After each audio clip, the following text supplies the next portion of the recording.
صاحب العمل عم يربح، بس اللي عم يشتغل عنده كل ماله على خسارة وكل ماله على ديون. راتب العامل هاد لازم يكون عن مسؤولية الدولة، واللي عم يشتغل عنده صاحب العمل تقلي ما عم يربح، ما حدا بيقتنع بهذا الشيء خالص. صاحب العمل لو ما عم يربح ما بكفي بيع. صاحب العمل لو ما عم يربح ما بيشتري سيارة. صاحب العمل لو ما عم يربح ما بيعيش بالرفاهية اللي هو موجود فيها. اما تيجي للعامل اجار بيته ما فينه عم يدفعه، جشع اجارات البيوت هذا لحاله لازم يكون في له رقابة، جشع اجارات العمال اللي هي هابطة كلها القد هذا لحاله لازم يكون في له رقابة. اما تيجي لناحية شيل البسطات فهذا حرام، تيجي لناحية العمال تيجي حرام تطلع عليهم يا زلمة. العمال بتضل مكسورة، بيجي لاخر الشهر متدين 200 و300 دولار. تعال لازم يدفعون، ما راح يدفعون. منين بده يدفعون؟ اذا اجار بيته 300 وراتبه 100 بالشهر منين بده يدفعوا؟ هذا الشيء هذا حرام حرام حرام. الدولة على عيننا وراسنا، وكل قانون بتنزله الدولة نحن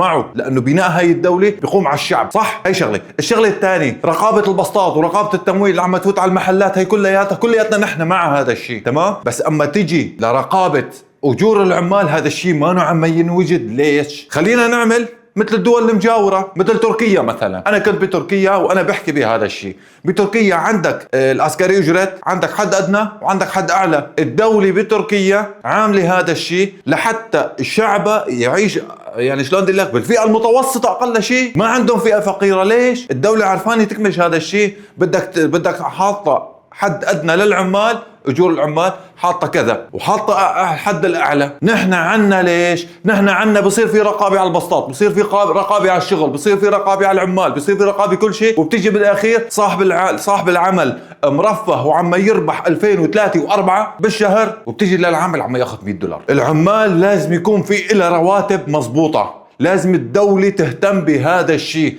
الدولة مع الشعب والشعب مع الدولة، تمام؟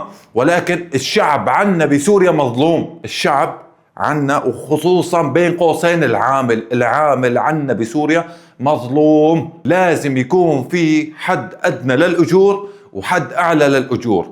وأي حدا بيعطي، أي صاحب عمل بيعطي أقل من حد الأدنى للأجور اللي محدده الدولة، هذا لازم يكون في عليه رقابة ولازم يكون في جزا بهذا الشيء. من ناحية الأجارات، حتى الأجارات بتركيا وبالدول المجاورة كمان حاطين حد أدنى وحد أعلى عنا. ليش؟ بتفوت على بيت أقسم بالله إدهام ما فيه، تمام؟ المجارير مسطمة، أبوابه مكسرة، بيقول لك أجار 300 دولار. الشعب وين بده يسكن؟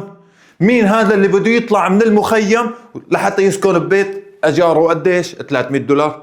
وأقل عامل، تمام؟ مو أقل عامل، أعلى عامل أجاره 200 دولار. هذا أعلى عامل. طب العالم وين بدها تعيش؟ شو بدها تساوي العالم؟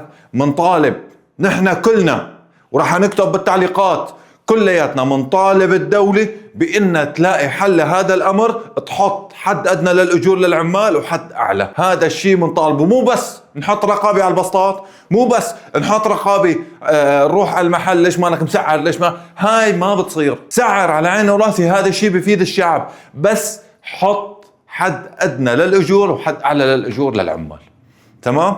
كلياتنا راح نكون بالتعليقات، وراح أرجع أعمل فيديو كمان كرمال هذا الشيء، وراح أضل أعمل فيديوهات وضل أعمل فيديوهات لحتى يصير في حد أدنى للأجور وحد أعلى للأجور، لحتى الشعب بسوريا يقدر يعيش. مو بس والله صاحب العمل اللي هو مرفه بسيارتين 3 وقاعد ببيت الملك، تمام؟ وما أحلاه، وبتلاقيه جمع له قرشين راح اشترى ذهب أو راح تاجر فيهم بشغلة تانية يطلع منها مصاري، والعامل يا حرام لقمة الخبز، كسرة الخبز بالزور عم يجيبها، تمام؟ راح أضل أعمل فيديوهات وراح نشوف التعليقات بهذا الفيديو. سلام عليكم. فقط لا غير.